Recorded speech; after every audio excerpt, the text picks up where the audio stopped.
అందరికీ. అందరూ ఎలా ఉన్నారు? అందరూ బాగుండాలని మనస్ఫూర్తిగా కోరుకుంటూ నేను Daulat. Welcome to Daulat natural blogs. ఈరోజు మా మిద్దె తోటలో పొట్లకాయని హార్వెస్ట్ చేయబోతున్నానండి.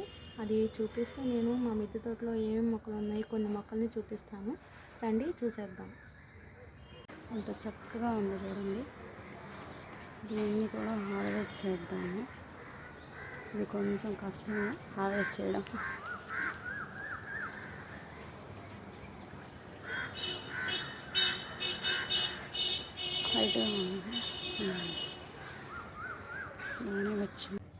ఇదేనండి పొట్లకాయ తీగ.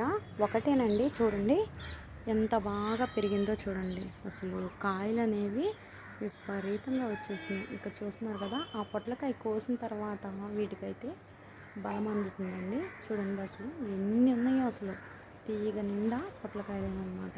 బోల్డ్ అన్నీ ఉన్నాయి. పిచ్చుక పొట్లకాయలు అయితే బాగా కాస్తాయి అన్నమాట. ఇదిగోండి ఇక్కడ ఒకటి ఉంది చూడండి.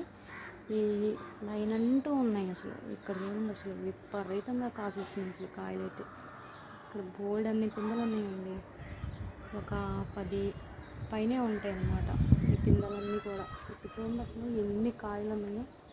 ఇక్కడ పచ్చిమిర్చి ఉన్నాయండి చూడండి, అసలు బాగా కాసినాయి. లాస్ట్ టైం ఇది నేను చనిపోయింది అనుకుని తీసేసాను, కానీ పక్క నుంచి చిగుళ్ళు వచ్చినాయి చూడండి.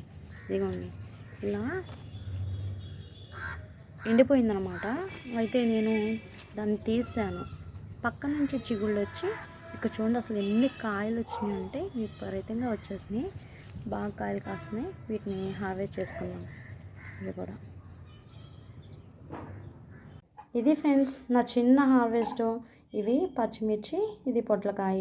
వీటితో పచ్చడి చేసుకుంటే చాలా టేస్ట్గా ఉంటుంది. ఎందుకంటే ఇవి ఆర్గానిక్గా పండించిన పంట కదా, ఎలాంటి రసాయనిక ఎరువులను అయితే మనము యూజ్ చేయకుండా చక్కగా ఆర్గానిక్గా పండించుకున్న పంట కాబట్టి చాలా చాలా టేస్టీగా ఉంటుంది పచ్చడి అనేది. నా ఈ చిన్న హార్వెస్ట్ కనుక మీకు నచ్చినట్లయితే లైక్ చేయండి. ప్రతి ఒక్కరూ కూడా మొక్కల్ని పెంచండి, హెల్తీగా ఉండండి.